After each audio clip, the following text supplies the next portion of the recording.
Imagine Chris Olave suiting up for the silver and black. That's the kind of headline that's been lighting up the NFL rumor mill lately, especially over the weekend. It wasn't a report from any major outlet or a verified league insider, but sometimes rumors don't need a big name behind them to get people talking. And right now, everyone is talking.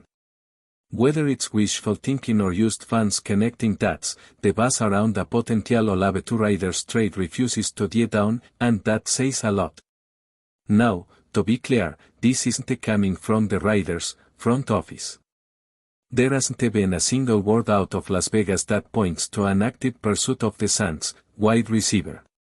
But when a player like Olave is loosely tied to the Raiders, the conversation picks up steam fast, especially in the off-season when every scrap of NFL news feels 10 times bigger. Adding the fact that Olave once said he'd love to play for the Raiders, mainly because his older brother is a fan, and suddenly you've got a story fans can't stop clicking on. But does a trade actually make sense? Let's look at what's really going on with the Raiders' receiving corps. A lot of the people pushing these wide receiver rumors seem to be ignoring the moves Las Vegas already made this offseason. The front office brought in guys like Jack B., Dante Thornton Jr., and Tommy Malott. These aren't household names yet, but they've got something that matters a lot more than hype. They've got belief from within the building. Jack B. is someone the Raiders' coaching staff really likes. He's got the size, route running ability, and physical toughness to develop into a legitimate threat on the outside. Dante Thornton Jr. brings that depth speed element that forces defenses to respect the vertical game. Tommy Malott has been looking sharp working from the slot, showing a natural feel for finding soft spots in coverage. And then Terry Stratucker was being a standout at OTAS. Coaches are raving about his work ethic and his ability to create separation. All of this to say, the Raiders are quietly confident in the receivers they already have. Sure, they don't have a clear-cut WR1 after Davante Adams, but they might not need to make a splashy move. This unit is being built around toughness, versatility, and chemistry, not just star power. And that philosophy seems to be steering the team away from trading for a name like Olave, no matter how talented he is. But let's play devil's advocate for a moment. Say the Raiders did want to explore a trade. What would it cost? According to reports, again, not verified by top sources, but still circulating, New Orleans would be looking for a day to pick in return. That means a second or third round pick. The problem? The Raiders already used a third rounder on a quarterback, so giving up another premium draft asset for a receiver might not sit well with the front office. Especially when you factor in the financial side of things. Olave's current deal is manageable, with about $3.3 million counting against the cap this season. But the Suns already picked up his fifth-year option, which locks in a $15.5 million hit the following year. That means if you trade for Olave, you're committing to nearly $19 million over 2 seasons, and likely even more if you're planning to keep him long-term. Because let's be honest, if you're giving up a second or third round pick, you're not just renting Olave for 2 years. You're doing it with the intent to extend him. And there is another layer to this: how does a move like that affect the rest of the locker room? More specifically, what message does it send to guys like Jacoby Meyers? Meyers has been a solid contributor and a respected presence in the building. Is the kind of player who shows up, does his job, and leads by example. If the Raiders go out and bring in a guy like Olave, giving up valuable draft capital and earmarking big money for him, that could create some tension. It might even feel like a slap in the face to Meyers, who's earned his role and might be in line for an extension himself. You have to manage not just the roster, but the dynamics inside the locker room, and trades like this can upset that balance. But the biggest red flag in all of this? It's the health. Olave's concussion history is a serious concern. Has documented concussions in each of his first 3 seasons in the NFL, and one during his college days at Ohio State. That's 5 known concussions since 2020. And let's not kid ourselves, there are always more that go unreported. Talk to any player whose last athletes at the college or pro level, and they tell you the same thing. The number of official concussions is always lower than the real total. Guys play through symptoms all the time. So if we know about 5, it's probably more like 7 or 8. This is especially relevant because of the kind of identity the Raiders are trying to build. Under the new leadership, this team wants to be physical, gritty, smooth. They want to punch you in the mouth on both sides of the ball. For wide receivers, that means blocking in the run game, taking hits over the middle, and staying durable across a 17-game season. And Olave, as talented as he is, hasn't proven he can handle that kind of grind. You don't want to invest heavily in a player who might not be on the field when it matters most. It's a tough reality, but one the Raiders have to consider. If this were Madden and you could use turning injuries off, Olave would be a perfect fit. Great route runner, reliable hands, explosive in space, a described catching passes from Geno Smith in this new look offense. But this isn't a video game. This is the real NFL, and real concerns about durability and long-term health have to factor into every personnel decision. So while fans might get excited about the idea of adding a big name, the front office is looking at things through a different lens. They're re-evaluating cost, chemistry, and consistency. And when you weigh all of that against the current state of the Raiders' roster, it becomes pretty clear, a trade for Chris Olave just don't make much sense right now. That said, the NFL is unpredictable. If the team gets through OTAs and minicamp and realizes this receiving corps isn't cutting it, maybe they revisit the idea. But for now, it seems like the silver and black are betting on their guys. And unless something drastic changes, that bet isn't going to include Chris Olave.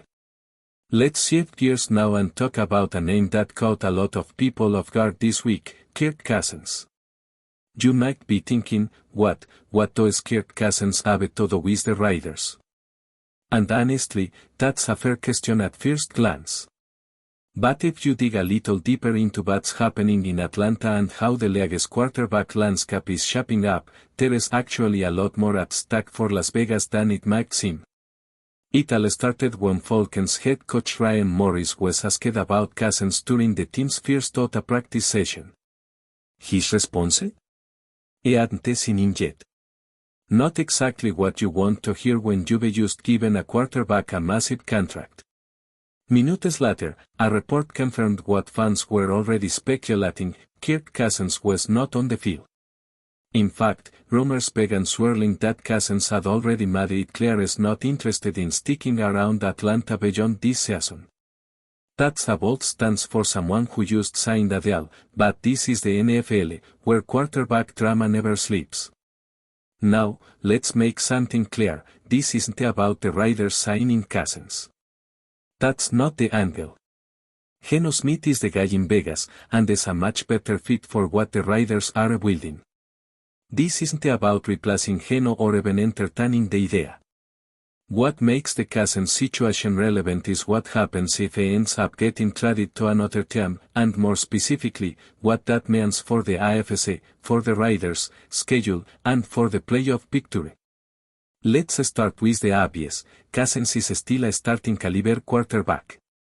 Whether you love him or think he's overrated, there is no denying he's one of the top 32 quarterbacks in the league. So if he ends up getting moved to a team that's on the bubble, someone was one solid QB away from being dangerous, that changes the balance of power, especially if that team happens to be in the AFC. Think about it. The Raiders don't play the Falcons this year. They're in the NFC, and unless these teams meet in the Super Bowl, they're not crossing paths anytime soon. But if Cousins is traded to a team like the Browns, the Steelers, or even the Colts, all of whom the Raiders do play this season, that's when things start to get real. Take the Browns, for example. They've got a defense that can suffocate just about anybody on the right day. What they don't have is stability at quarterback. The Sound Watson's situation remains murky, and behind him it's a carousel of Joe Flacco, Kenny Pickett, Cedar Sanders, and Dylan Gabriel. Not exactly a group that inspires confidence. If Cleveland were to pull the trigger on a trade for Cousins, suddenly they're not just a scrappy team with a tough day, they're a legitimate threat. Same goes for the Steelers. There have been rumors all off-season about them trying to land a veteran quarterback, maybe even Aaron Rodgers. But if that don't happen, and if Mike Tomlin still feels like his team is a piece away, you can bet he's going to be watching this Cousins situation closely. Cousins is the kind of player who can keep you competitive, limit turnovers, and let your defense do the heavy lifting. That sounds like a Steelers formula if there ever was one. Then there's the Colts. Anthony Richardson is supposed to be the future there, but is still raw, and there are major questions about whether he can stay healthy. They also added Daniel Jones, but let's be honest, that's not moving the needle for anyone. Cousins would instantly give them the kind of veteran presence that could steady the ship and make them a real contender in a wide open division. Now let's look at this from the Raiders' point of view. If Cousins ends up with the Colts, that directly affects Las Vegas in Week 5, when they travel to Indy. Right now, that's a game the Raiders are probably circling as a must-win. Same with Week 12 against the Browns. On paper, those are very winnable games. The kind of matchups you count on if you want to make a playoff push. But if Cousins joins either of those squads, the dynamic shifts dramatically. Instead of facing a questionable quarterback who might hand you the game, you're suddenly up against a proven veteran who can manage the clock, move the chains, and keep your offense off the field.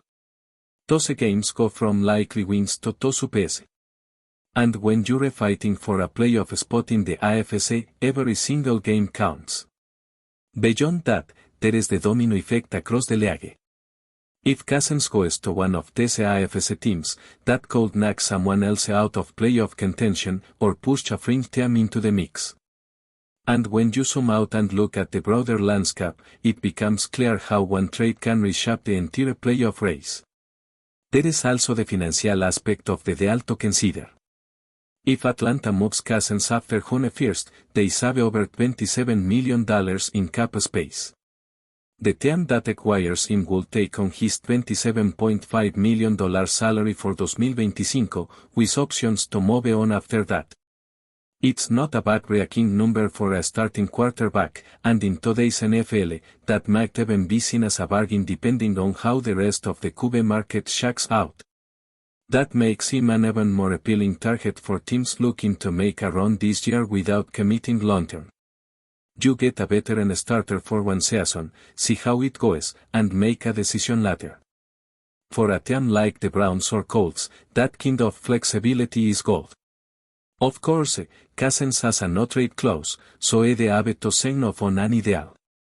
But let's be real, if he's already thinking about leaving Atlanta, and if the Falcons want to get out from under that contract, they're going to find a way to make it work.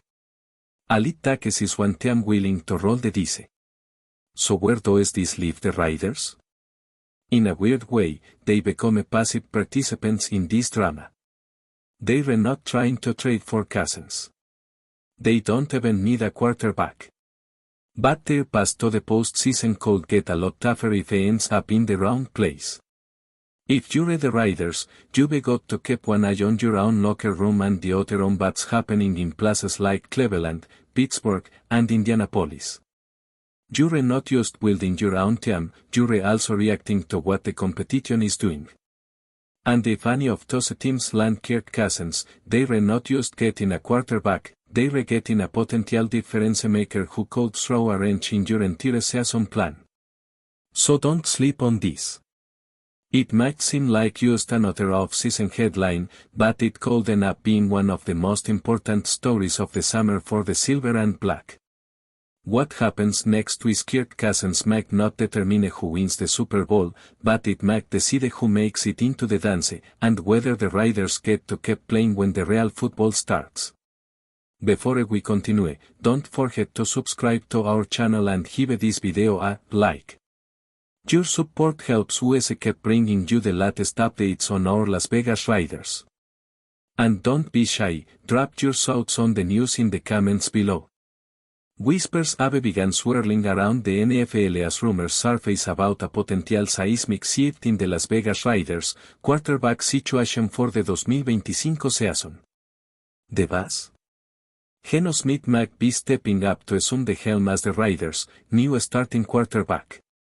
While nothing has been officially confirmed, insiders suggest the veteran signal caller is ready to make a significant impact in Sin City.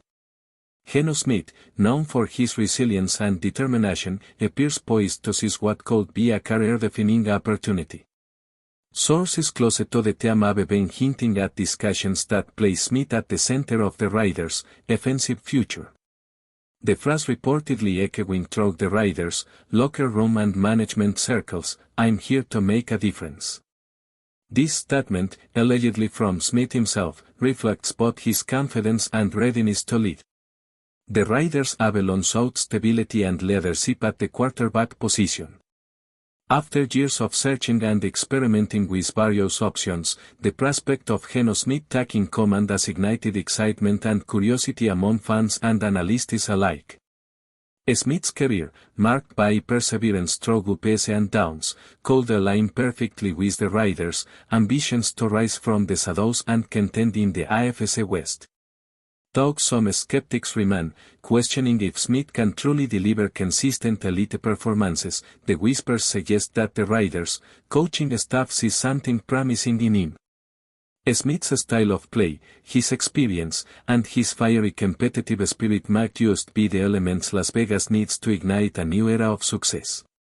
As the off-season progresses, eyes will be on the Raiders, watching for any official announcements or training camp glimpses that could validate these swirling rumors.